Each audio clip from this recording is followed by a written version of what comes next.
Baik, bismillahirrahmanirrahim. Assalamualaikum warahmatullahi wabarakatuh. Waalaikumsalam warahmatullahi wabarakatuh.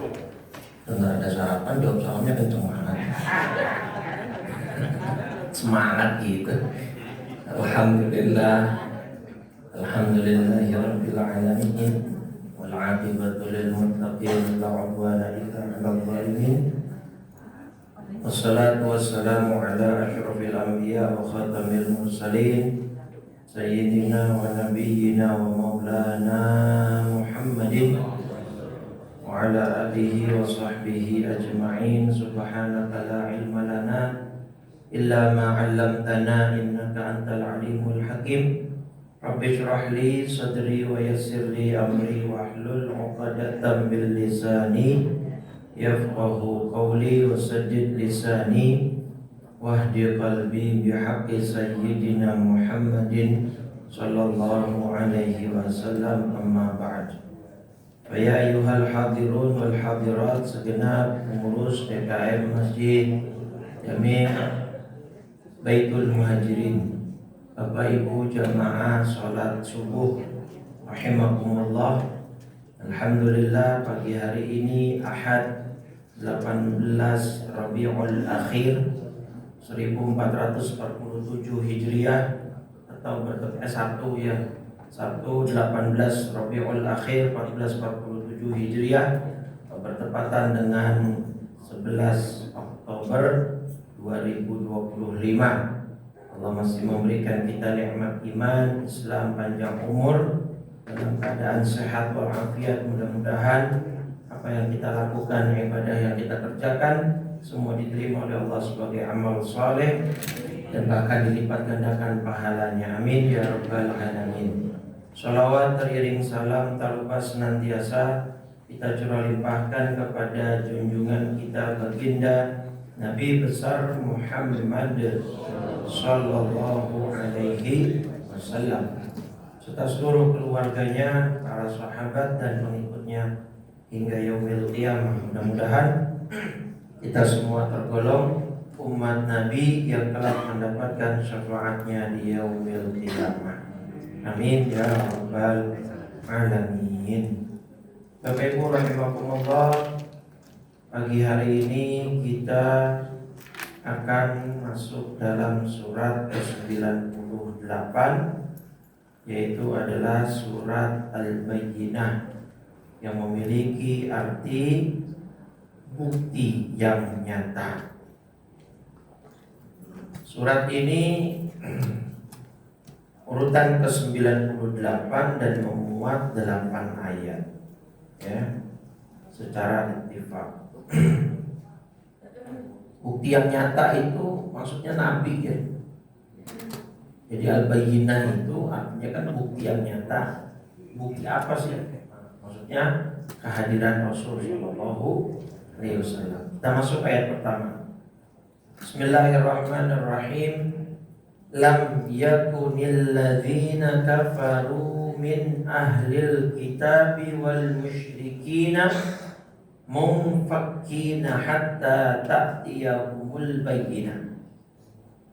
Orang-orang yang kufur dari golongan ahlul kitab. Ahlul kitab itu berarti Yahudi dan Nasrani. Al-musyrikin dan orang-orang musyrik, berarti itu adalah ubadatul authan, para penyembah berhala. Itu mereka tidak akan meninggalkan kekufuran mereka. Munfakin, lam yakun munfakin, mereka tidak akan meninggalkan kekufuran mereka hatta ta'tiyahumul bayyinah, sampai betul-betul mereka punya bukti yang nyata. Jadi ini sebenarnya janji dari sebagian mereka ya, dari sebagian ahlul kitab dan orang musyrik. Gini deh, kita bakal beriman, kita bakal kembali untuk menyembah Tuhan yang esa, kemudian kami meninggalkan kekufuran ini kalau ada bukti yang nyata, gitu kira-kira. Bukti yang nyatanya itu siapa? Nah, ini ayat keduanya langsung Rasul. Makanya di sini di akhir ayat pertama itu ada tanda wakaf lam alif ya. Sebenarnya bagusnya disambung, cuman itu ayat pertama aja udah panjang kan. Jadi sebenarnya itu hatta ta'tiyahumul bayyinatu rasulun minallah. Nah, ini dalam alif lagi. Cuman kalau disambung semua ya nafasnya agak keteteran gitu. Apalagi yang udah sopo ya, ya lanjut usia gitu ya, yang nafasnya Senin Kemis gitu ya. Jadi agak susah. Jadi nggak apa-apa berarti di per ayat itu ya. Nah, apa bukti yang nyata Rasul? Yaitu seorang Rasul. Ya, maksudnya Nabi Muhammad SAW minallah ya, dari Allah, yatlu, yang membacakan kepada mereka suhuf, lembaran-lembaran mutahharah, yang suci. Artinya yang jauh dari kebatilan, yang jauh dari kesalahan dan kekeliruan.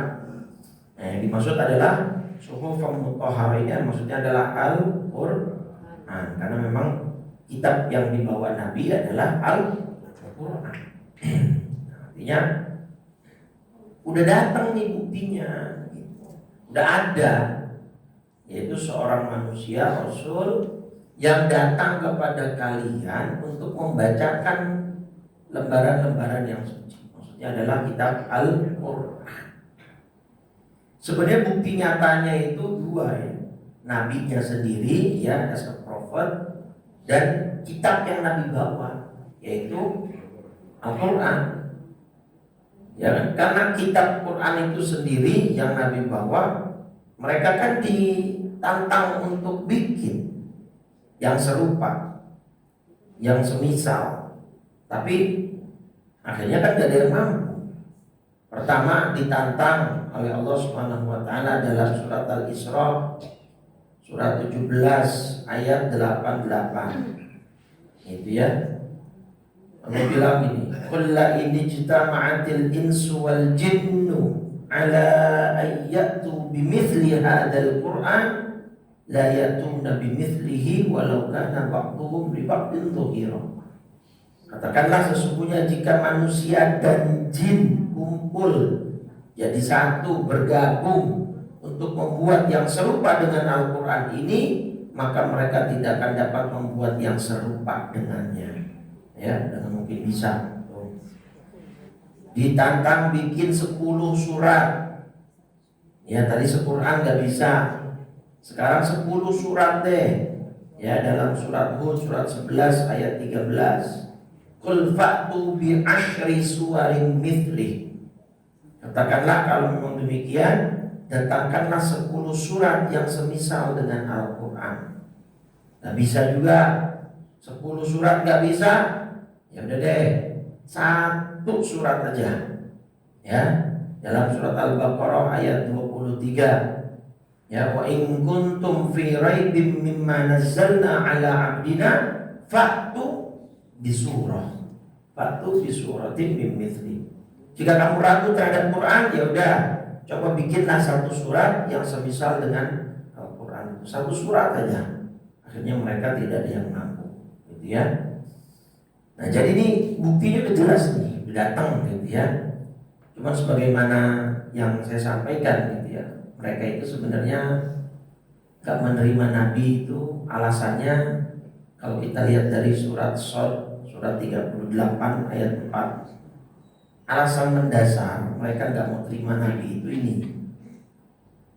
Wa ajibu an ja'ahum munzirum minhum. Mereka heran karena mereka kedatangan seorang pemberi peringatan, yaitu Rasul, dari kalangan mereka sendiri. Ini yang mereka gak terima. Judulnya aja Rasul. Rasul itu artinya utusan. Yang namanya utusan biasanya dari orang dalam atau orang luar, Pak. Namanya utusan, Pak. Harusnya dari orang luar untuk masuk ke dalam, kan gitu ya. Ada yang mengutus. Nah, kok ini justru utusan itu muncul dari kalangan sendiri, bahkan kaumnya sendiri gitu. Nah itu yang mereka gak terima. Yang pernah saya sebut juga di sini gitu ya, ego-ego semacam itu gitu. Saya beberapa kali mengisi kajian misalnya di kantor atau di instansi atau bahkan di keluarga gitu ya. Nah itu sebenarnya setelah selesai kajian ngobrol-ngobrol, salah satu anggota keluarga atau salah satu karyawan kantor di situ atau mungkin instansi gitu ya, itu ada ustadznya juga gitu. Tapi kan gak mungkin ustadz di keluarga itu atau di lembaga itu, di instansi itu nasehatin teman-temannya atau keluarganya sendiri. Kenapa? Temannya gak akan terima, keluarganya gak bakal terima. Makanya panggil ustadz dari luar gitu. Kenapa? Karena ya manusia begitu Pak, gak terima kalau orang yang apalagi anak kecil itu, anak muda, Nabi Muhammad gitu ya, SAW, pamannya disuruh beriman lah. Bapak ibunya nikah, saya jadi saksi. Terus sekarang tiba-tiba berubah jadi rasul yang saya harus patuh gitu. Kan suka begitu ya. Suka begitu manusia itu Pak. Jadi kalau ada yang orang dekatnya gitu itu enggak terima gitu. Makanya kadang-kadang suami dibilangin istrinya enggak terima. Tapi kalau dibilangin teman kantornya, dibilangin orang luar, nah itu suka terima karena dianggapnya orang luar dalam tanda petik. Kalau orang sendiri pada mungkin pendapat istrinya yang benar atau sebaliknya, suami bilangin istri gitu, suka nggak terima gitu karena secara psikologinya orang di sekitar saya gitu, saya tahu dia siapa gini gitu ya. Kayak saya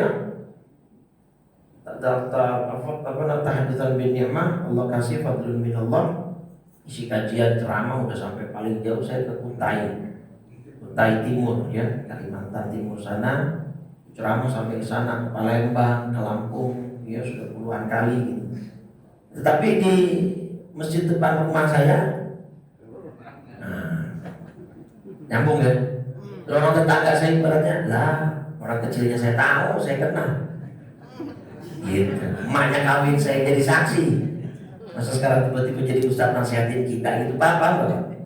Suka begitu ya, gitu. Bukan berarti maksudnya mereka mendinayal saya, enggak. Saya jadi imam masjid tetap sholat jadi imam, itu mereka terima. Tapi kalau untuk naik podium terus atau ceramah atau kajian mereka belum lah untuk saat ini itu belum. Dipandangnya saya masih anak-anak dulu yang suka main bola di jalan raya gitu. Jadi gitu paham ya? Nah, sama yang terjadi di Nabi itu begitu, bayangin. Abu Jahal, Abu Lahab kenal Nabi sebagai ponakan gitu loh, teman main anaknya. Loh kok tiba-tiba begitu dia umur 40 sayangin harus ikut dia gitu tuh, paham? Itu beratnya jadi Nabi Muhammad di situ sebenarnya. Ya dia berat Pak, coba bayangin deh. Yang tahu malaikat Jibril cuma beliau. Yang tahu risalah ini secara benar betul itu cuma beliau. Terus tiba-tiba yang lain gak tahu apa-apa. Terus tiba-tiba Nabi berdiri di tengah mereka, saya adalah Nabi, kalian harus ikut saya. Secara mental itu berat ya Pak. Minta orang untuk ngikut kita, minta orang untuk patuh sama omongan kita, berat gitu Pak. Bahkan yang dia minta lebih senior dari dia. Itu bayangin sampai ke situ Pak. Itu beratnya jadi Nabi Muhammad SAW. Yang tiba-tiba langsung minta pamannya ikut dia, bahkan pengikut beriman, menyaksikan asyhadu an la ilaha illallah wa asyhadu anna, menyebut namanya untuk kemudian dia bersaksi. Ya kan berat itu Mas secara mental. Kalau orang ada Nabi kan dibekali 4 sifat wajib ya, siddiq, amanah, tabligh, jujur, ya kemudian amanah, dapat dipercaya, menyampaikan, tabligh, dan fatonah, cerdas. Karena beliau mengemban tugas yang amat berat. Tiba-tiba memproklamirkan dirinya, mendeklar saya Rasul. Kalian harus tunduk dan patuh sama saya. Kalian harus beriman sama saya. Itu bukan hal yang mudah Pak. Berat banget itu. Ibaratnya kayak Anda kerja sama bos salah satu perusahaan, Anda tadinya karyawan, tiba-tiba Anda men-take over perusahaan, Anda jadi bos dari bos Anda. Bisa-bisa bos Anda yang resign Pak. Paham gak maksud saya? Saya nggak rela, maksud dulu saya bos dia, sekarang saya jadi bawahan dia, mendingan saya keluar. Gitu Pak. Taman. Paman Nabi dulu orang saya paman ya, kok tiba-tiba saya di bawah dia, gimana urusannya? Karena ujaran bulan mau terima Pak. Tuh beratnya jadi Muhammad SAW. Jadi jangan dikira jadi Nabi enak, mau berat Pak. Makanya Allah udah paling tahu dah siapa yang jadi Nabi, siapa yang jadi Rasul. Allah udah paling tahu. Muka-muka kita ya nggak bakalannya udah. Lah iya, iman kita tahu Allah seberapa, betul lah. Lah Nabi ditawarin gunung Uhud berubah jadi emas untuk kekayaannya, Nabi tolak. Coba kalau kita yang ditawarin, jangan gunung Uhud doang, kalau bisa semua. Kalau kita begitu Pak, maka Allah udah lebih tahu, gitu ya. Nah jadi berat, sungguh berat menjadi Nabi itu ya. Nah itu Pak. Oke, jadi ini bukti yang nyata itu maksudnya Nabi ya, Nabi Muhammad SAW yang kemudian membacakan Al-Quran. Nah ayat ketiga, fiha kutubun qayyimah. Ya di dalam Al-Quran itu ya terdapat kitab-kitab yang lurus atau yang benar, maksudnya ayat-ayat ya. Di dalam Al-Quran itu terdapat isi kitab-kitab yang lurus, maksudnya adalah kitab-kitab Al-Qadimah, kitab-kitab yang terdahulu. Ada berapa kitab yang wajib kita ketahui? Zabur, Taurat, Injil, dan terakhir ini Al-Quran sebagai penyempurna dari 3 kitab yang sebelumnya, ya. Yang mana Al-Quran ini adalah sangat istimewa, gitu ya. Maka ayo kita sibukkan diri dengan Quran ya. Dari hadisnya di Tirmidzi itu, orang yang sibuk dengan Quran itu Allah akan berikan ya pemberian yang bahkan melebihi orang yang banyak doa tapi nggak sibuk dengan Quran. Jadi orang yang sibuknya dengan Quran tapi doanya tuh ya doa, cuman nggak banyak dan nggak yang apa ya, nggak yang ngoyo gitu doanya. Doa tetap, cuma dia sibuk dengan Quran nih, gitu ya. Itu kata Allah, kata Nabi, ya. Dan sebenarnya Allah yang bilang, karena hadisnya hadis qudsi ya, yaqulur Rabbu azza wa jalla, hadis Tirmidzi nomor 2926. Man syaghalahul Quran, siapa yang sibuk dengan Quran, ya bahkan dia mungkin zikirnya terbatas, zikir yang lain ya, dan doanya terbatas. Bukan gak doa, tapi doanya terbatas karena waktunya lebih banyak dihabiskan buat apa? Al-Quran. Aqaituhu, aku berikan dia pemberian afdhala ma u'tis sa'ilin, yang lebih utama, lebih bagus, lebih banyak daripada yang aku berikan kepada orang-orang yang sibuk meminta tanpa sibuk dengan Al-Quran. Dan itu, jadi doa ya, doa berzikir ya semampunya gitu, tapi sibuk dengan Quran sehari 1 juz, bahkan mungkin bisa lebih, atau seharinya sejuz bacanya, sisanya ditadabbur, baca terjemahnya, hadiri kajian Qurannya seperti ini. Nah, ini semua mudah-mudahan yang hadir tiap Sabtu pekan kedua di sini kita tergolong orang yang sibuk dengan Al-Quran, sehingga Allah berikan kita pemberian-pemberian yang melebihi dari orang-orang yang tidak sibuk dengan Al-Qurannya. Dan itu terbukti kok, banyak buktinya. Ya, guru saya itu kalau ziarah ke makam Nabi gitu ya, itu jarang doa Pak, di makam Nabi, tapi beliau malah baca Quran. Bahkan beliau punya satu treatment, misalnya kalau ziarah ke makam Ibrahim, yang dibaca surat Ibrahim. Makam Nabi Yusuf misalnya di sana, yang dibaca surat Yusuf. Gitu Pak. Jadi beliau punya keyakinan gitu. Udahlah doanya sekedarnya aja, terbaca Quran aja gitu. Nah itu ternyata beliau merasakan gitu ya. Teman-temannya yang ziarah tapi banyak doa gitu, tidak sibuk dengan Quran, ya pemberiannya tidak sebanyak beliau. Jadi Quran itu luar biasa, dahsyat, luar biasa, rasakan gitu ya. Jangan cuma murotal aja disetel di rumah, bagus murotal disetel di rumah, tapi yang lebih bagus itu penghuninya baca. Kalau cuma style murotal Pak, supermarket juga bisa. TikTok itu juga kan biasanya stylenya yang murotal atau enggak religi gitu ya. Oke, ayat keempat itu maksud. Jadi ya fihatun muqayyimah, di Quran itu terdapat isi dari kitab-kitab yang lurus, yang benar, yang terdahulu. Jadi itu penyempurna. Nah ayat keempat nih Pak, menarik nih. Wa ma tafarraqal ladzina utul kitaba illa min ba'di ma ja'atuhumul. Oke.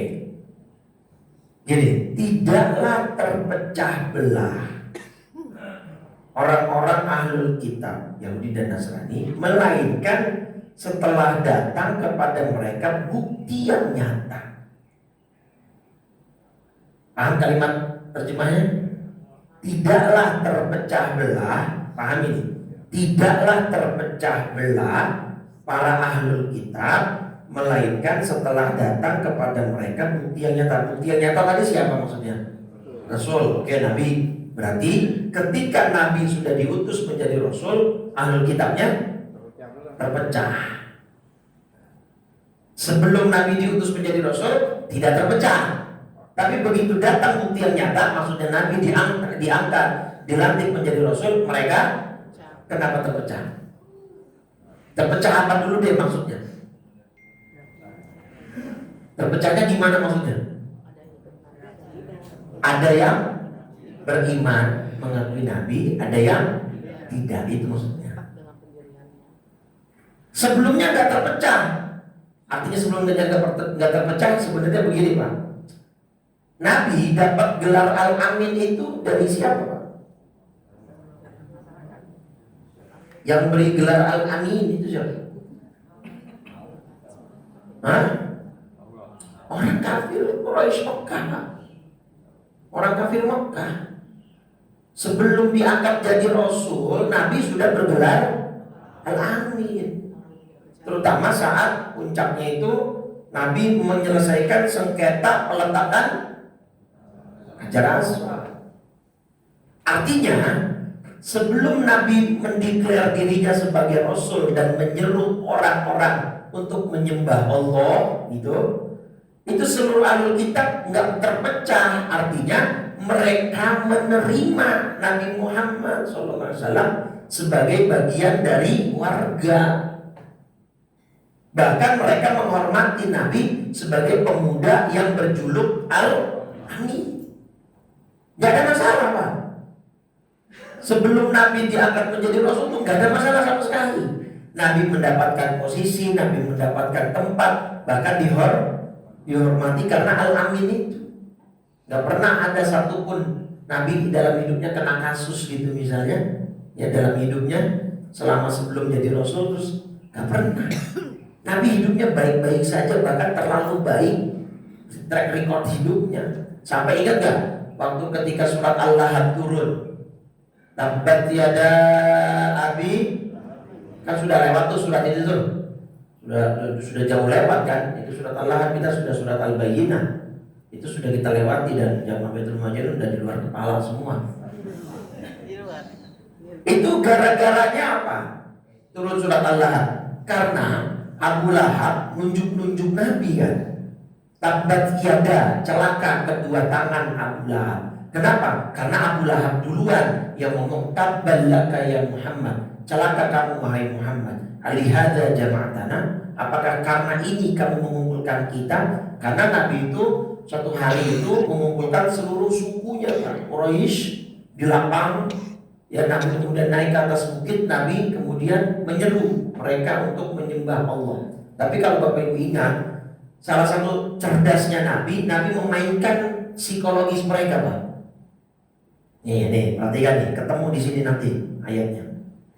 Nabi memainkan psikologis mereka gini. Sebelum Nabi diangkat menjadi Rasul, mereka sepakat bahwa Nabi adalah Nabi. Dan Nabi disepakati oleh mereka track record hidupnya baik, bagus, dan tidak pernah satu kali pun Nabi bohong. Paham ke sini?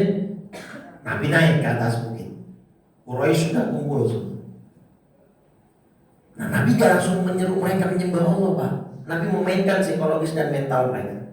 Quraisy, kalau sekarang saya bilang bahwa di belakang gunung ini ada musuh yang mengintai kita, mereka siap menyergap kita kapanpun. Seandainya saya memberikan informasi seperti itu, apakah kalian percaya? Mereka jawab kompak, Pak. Percaya. Paham gak? Kenapa? Karena Nabi ini orang yang gak pernah bohong. Jadi mereka langsung spontan dan kompak. Percaya. Selama Anda yang ngomong, kami percaya. Nah, udah kena kan nih? Udah kena nih jebakannya nih? Nah, kalau begitu, sekarang saya bilangin bahwa gak ada Tuhan di dunia selain Allah. Yang kalian harus sembah harus Allah, dan hanya Allah, di only. Diam semua. Kalian percaya gak omongan saya itu? Bahwa tiada Tuhan selain Allah, kalian percaya gak ya? Nah, mereka diam, Pak. Kenapa diam? Gejolak batinnya perang. Kalau dikatakan kami tidak percaya, tapi Muhammad selalu benar. Tapi kalau kita percaya, berarti otomatis kita keluar dari agama nenek moyang. Itu di situ mereka tuh gejolak batin, Pak.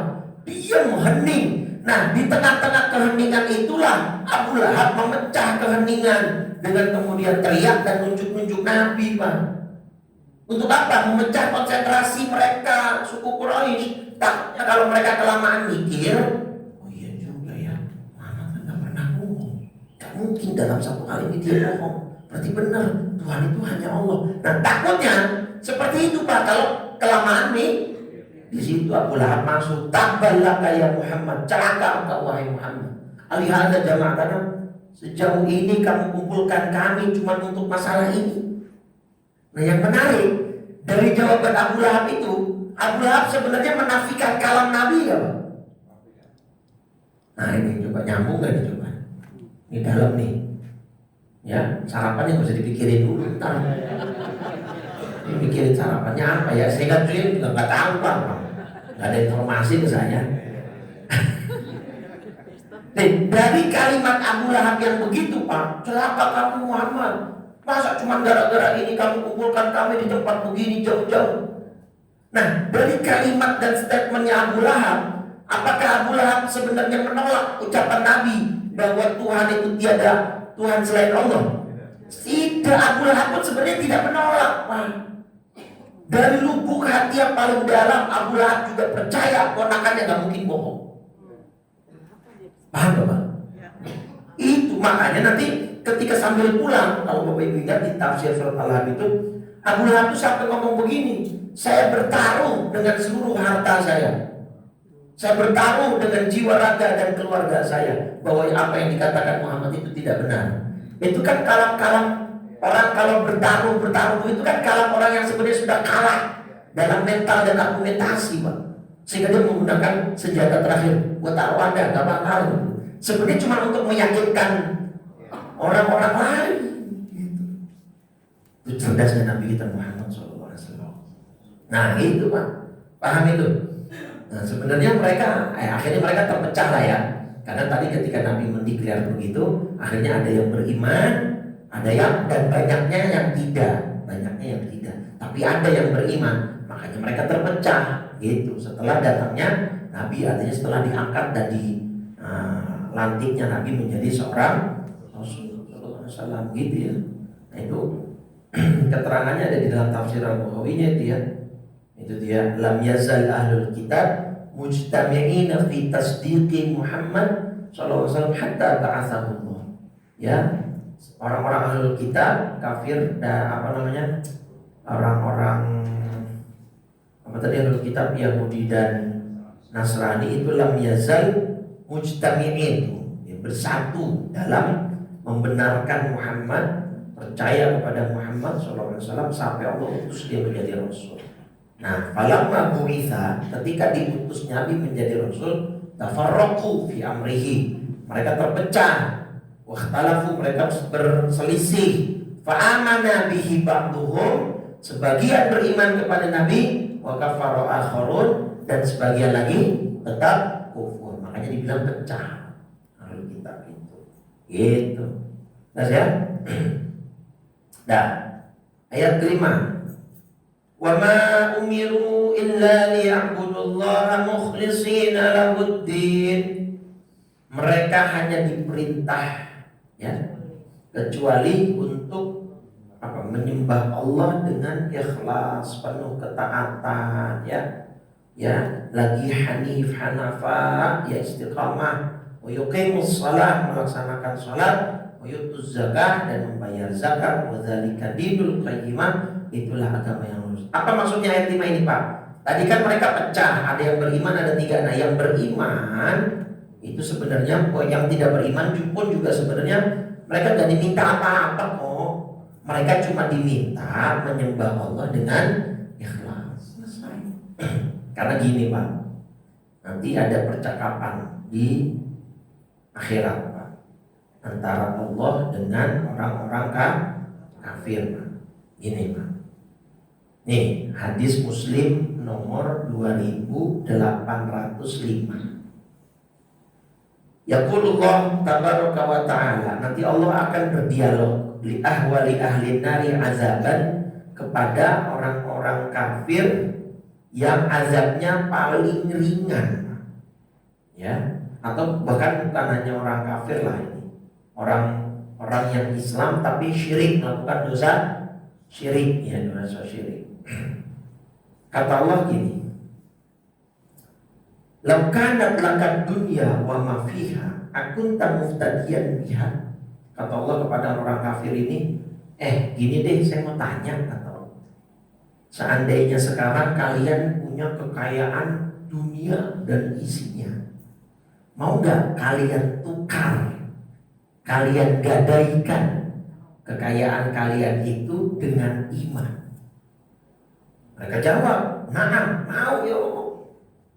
Artinya kalau sekarang ini di akhirat, tapi kan ini di akhirat omongannya ya, sudah di neraka. Allah berandai-andai, kalau kalian punya duit sebanyak dulu kekayaan dunia dan isinya buat kamu sendirian, terus kamu sekarang pakai harta kamu itu buat menggadaikannya untuk ditukar dengan iman, mau gak? Mau. Ya, tapi sayangnya sudah terlambat. Qad aradtu minka ahwana min hadza wa anta fi sulbi Adam alla tusyrik. Saya dulu di dunia gak minta banyak sama kalian. Saya gak minta seluruh harta kalian untuk menukar dengan iman, enggak.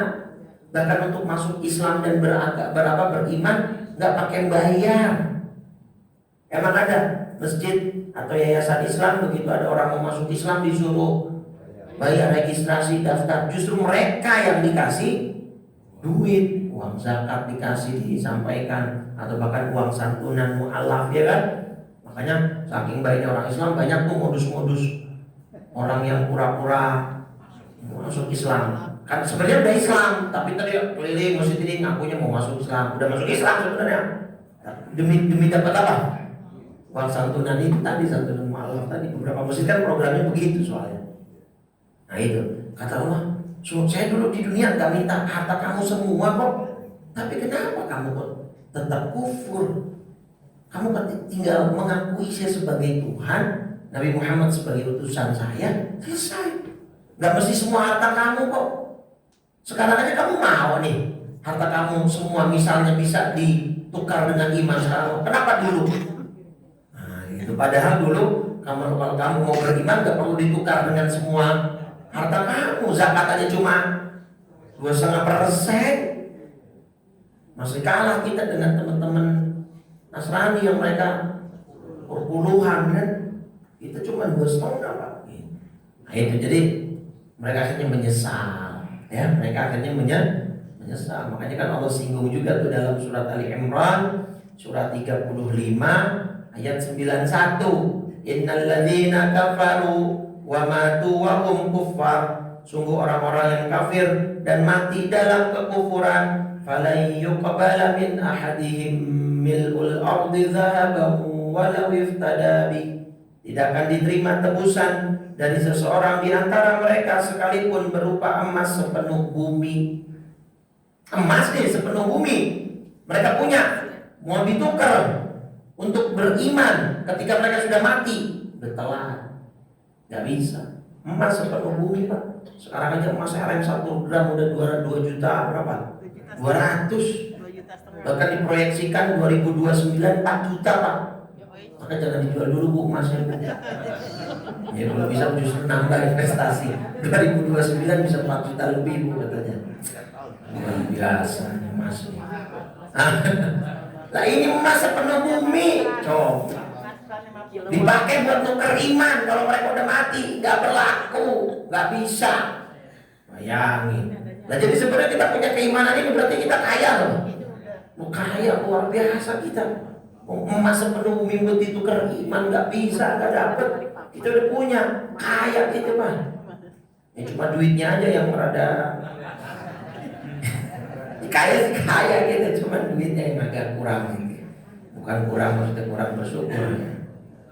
Nah itu ya, jadi mereka cuma diminta itu kok untuk beribadah kepada Allah, menyembah dengan ikhlas, sholat, bayar zakat, udah itu agama yang lurus, gak macam-macam. Bahkan dalam hadis Muslim kan ada seseorang tanya ke Nabi, kalau saya cuma ngerjain yang wajib aja, walam azid ala dzalika syai'an, saya nggak tambahin ibadah-ibadah sunnah yang lain, yang jelas haramnya dihindari, dosanya ditekan, angka maksiat diminimalisir. Adkhulul jannah, saya bisa masuk surga nggak dengan mekanisme ibadah begitu? Naam bisa. Bisa Pak. Bapak Ibu nih, saya nggak mau sholat sunnah, saya nggak mau puasa sunnah, saya nggak mau sedekah, zakat aja yang penting wajib, yang pokoknya wajib aja. Tapi dosanya ditekan, angka maksiat diminimalisir, bisa masuk surga dengan begitu. Ya, jadi ya jangan dianggap Islam itu sulit, enggak. Islam itu mudah. Bahkan Nabi dalam hadis Bukhari bilang apa? Siti Aisyah cerita apa nih? Ya, ini juga perlu nih, penting nih ya. 6000 hadis Bukhari 6125. Siti Aisyah cerita, "Ma khuyyira Rasulullah sallallahu alaihi wasallam baina amrayni qad illa akhadha aisarahuma ma lam yakun itsma." Tidaklah Nabi diberikan dua pilihan dalam urusan agama, kecuali pasti Nabi memilih yang paling mudah. Malam yakun itsma, selama tidak dosa. Jadi Nabi kalau dikasih pilihan itu selalu ngambilnya yang paling mudah, selama tidak mengandung dosa. Contoh, dalam perjalanan, sholat itu kan boleh dijamak, boleh dikosor. Daripada melipir setiap waktu sholat, zuhur melipir, asar melipir, maghrib melipir, isya melipir, boleh. Tapi Nabi ya dalam ceritanya Siti Aisyah di hadis Bukhari ini, kalau dikasih pilihan, dua pilihan dalam hal agama, pasti milihnya yang mudah. Nah, kita sepakat lebih mudah mana? Melipir setiap waktu atau dijamak? Dijamak. Mudah mana? Dia sempurna melakukan 4 atau dikosor jadi 2 Pak? Udah jamak kosong aja. Apalagi kalau kita ngikut angkutan umum kayak bus. Ya bus itu kan nggak bisa sembarangan sesuai kemauan kita. Dia berhenti di makan siang, zuhur, ya berarti udah jamak takdim, asalnya tarik ke zuhur, kan gitu. Nanti dia istirahat lagi jam makan malam, ya sudah, berarti maghribnya nggak kedapetan, tinggal diulur, dimundurin maghribnya jadi jamak takhir. Sesimpel itu, nggak usah. Terus gimana Ustaz? Kalau jamak kosor, cara sholat qobliyah ba'diyahnya gimana? Gak usah. Qobliyah ba'diyah gak usah kalau jamak dan kosor. Yang kosor yang 4 aja diringkes jadi 2. Jangan terlalu soleh Pak. jadi orang bukan masalah apa, walaupun bapak ibu nggak qobliyah ba'diyah, pahalanya tetap dapat. Pahalanya kan saya udah biasa Ustaz. Iya, tapi kita sedang dalam perjalanan. Ibu bapak nggak sholat qobliyah ba'diyah pun pahalanya tetap tercatat seperti sholat. Dalilnya mana? Di dalam Bukhari juga Pak Bu. Dalam Bukhari itu Nabi bilang, "Idza maridul abdu", nih hadis Bukhari 2996. Ya, 2996. "Idza maridul abdu", ketika seorang hamba sakit, au safaro, atau dia melakukan safar, kutiba lahu mithlu ma kana ya'malu, pahalanya tetap dicatat sama persis Seperti apa yang dia lakukan saat mukim itu lawannya musafir ya, artinya tidak berpergian, wasahihan, dan saat dia sehat.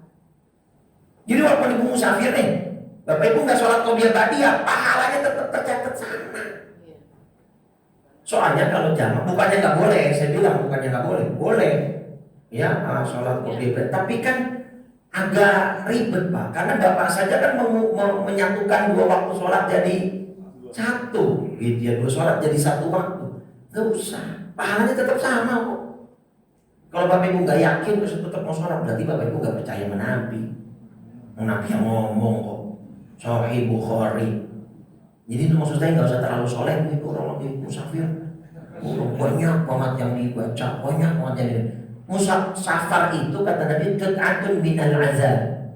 Ya, bagian dari penyiksaan. Artinya kalau orang safar itu kan capek, gitu loh, ya. Maka ada keringanan di situ, ada kemudahan. Ya ambil, jangan sok-sokan jadi orang saya itu salah, namanya keliru.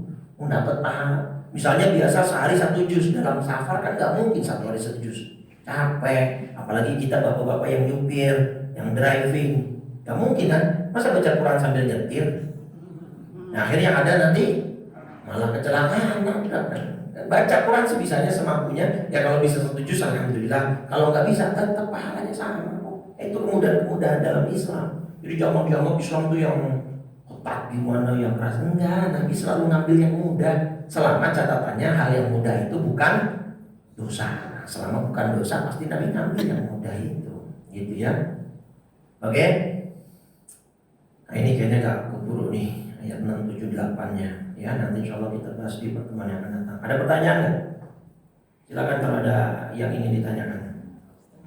Karena suka ada yang mau tanyakan kemarin. Silakan. Sarapannya keburu dingin soalnya.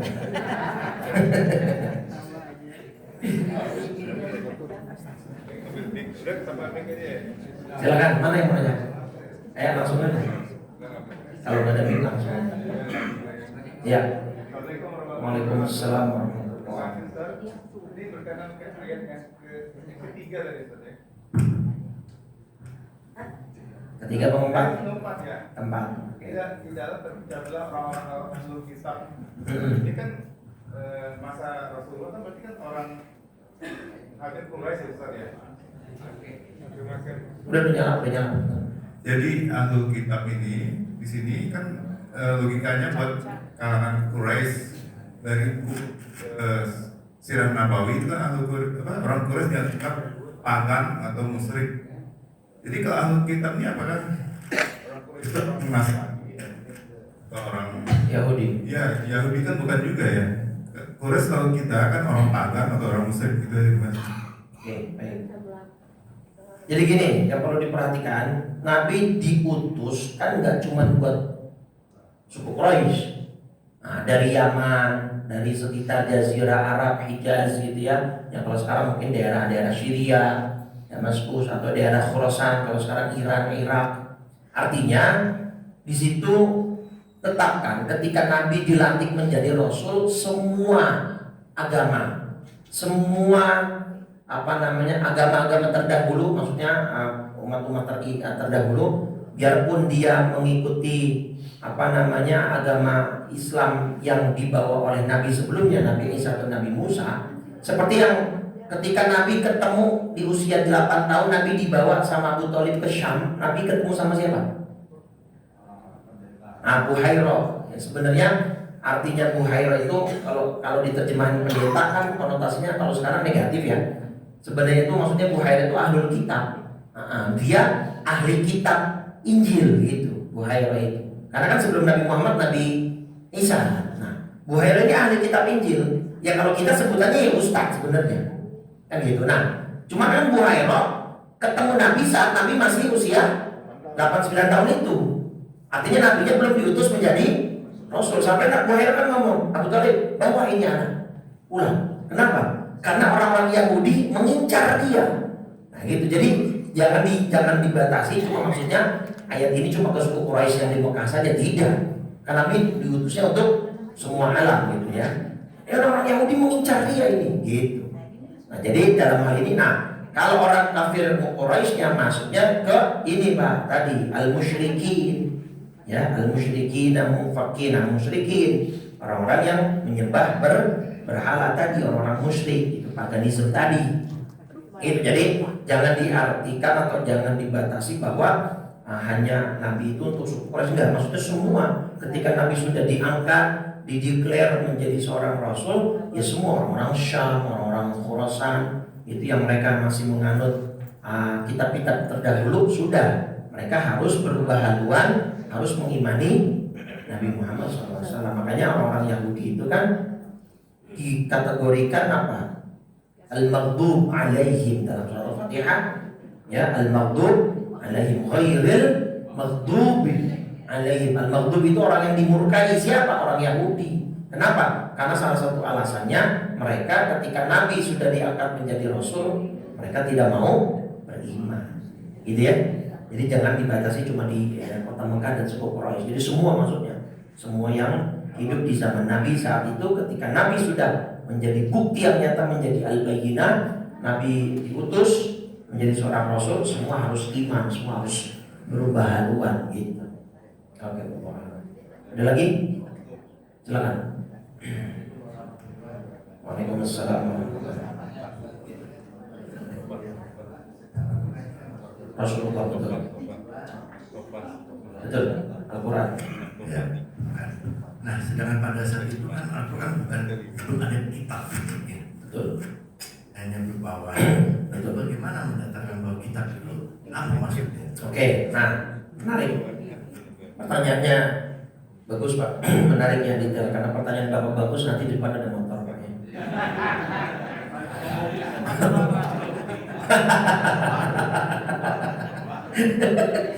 Oke, baik Pak.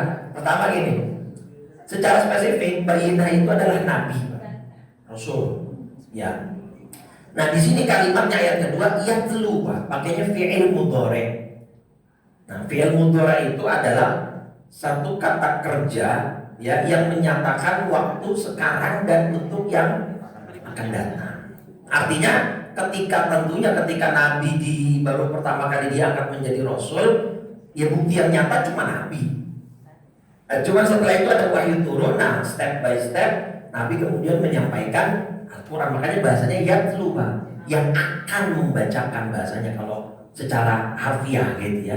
Jadi sebenarnya bukti nyatanya itu adalah nabinya itu secara spesifik, fisik dan wujud keberadaan Nabi sebagai rasul. Nah tapi nanti tugas bukti yang nyata ini membawa improvement lagi, yaitu berupa kitab Al-Quran. Makanya bahasanya di sini katanya yatlu, yang akan membacakan, gitu, yang membacakan lembaran-lembaran suci. Karena kalau Al-Quran saat benar-benar baru dilantik ya belum ada kan gitu. Tapi kan berdekatan dengan itu Nabi sudah sering bermuslah di Gua Hiro. Nah Nabi sudah siap untuk kemudian menerima wahyu pertama, dan akhirnya wahyu pertama turun. Jadi jangan dibayangkan berarti Nabinya sudah mengembar Al-Quran semua, enggak, kan Qurannya belum turun gitu ya. Tapi yatlu, akan membacakan dan terus membacakan kepada mereka lembaran-lembaran Al-Quran itu suci.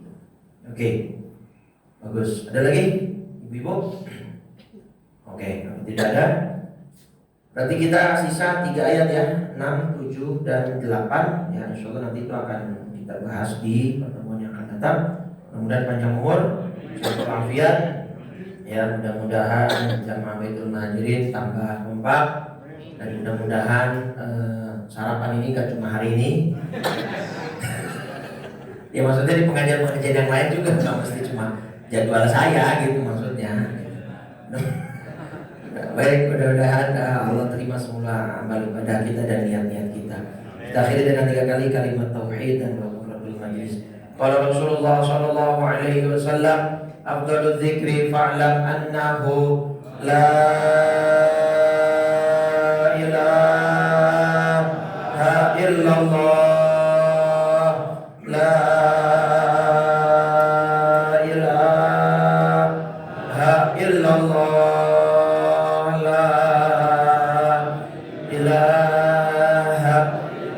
Allah Muhammadar Rasulullah sallallahu alaihi wasallam kalimatu haqqin 'alaiha nahya wa 'alaiha namut wa biha nub'atsu insyaallah ta'ala minal aminin. Alhamdulillahirabbil alamin. Allahumma shalli ala sayyidina Muhammadin wa ala alihi washabbihi ajma'in. Allahumma inna nas'aluka al-huda wat-tuqa wal-'afafa wal-ghina. Allahumma ati nufusana taqwaha wa zakkiha anta khairu man zakkaha anta waliyuha wa maulaha bi rahmatika ya arhamar rahimin. Ya muqallibal qulub tsabbit qulubana wa quluba auladina wa banatina ala dinika wa ta'atik. Ya muhawwilal hawli wal ahwal hawwil ahwalana ila ahsanil hal. Rabbana la tuzigh qulubana ba'da idh hadaitana wa hab lana min ladunka rahmah innaka antal wahhab. Ya muqallibal qulub tsabbit qulubana wa quluba auladina wa banatina wa ahli baitina ala dinika wa ta'atik. Rabbana zalamna anfusana wa illam taghfir lana wa tarhamna lanakunanna minal khasirin. Rabbana atina fid dunya hasanah wa fil akhirati hasanah wa qina adzabannar. Sallallahu ala sayyidina Muhammadin wa ala alihi wa sahbihi wa sallam. Walhamdulillahi rabbil alamin. Subhanakallahumma wa bihamdika asyhadu an la ilaha illa anta astaghfiruka wa atubu. Walafu minkum, kurang lebih dari saya mohon maaf. Assalamualaikum warahmatullahi wabarakatuh. Waalaikumsalam warahmatullahi wabarakatuh.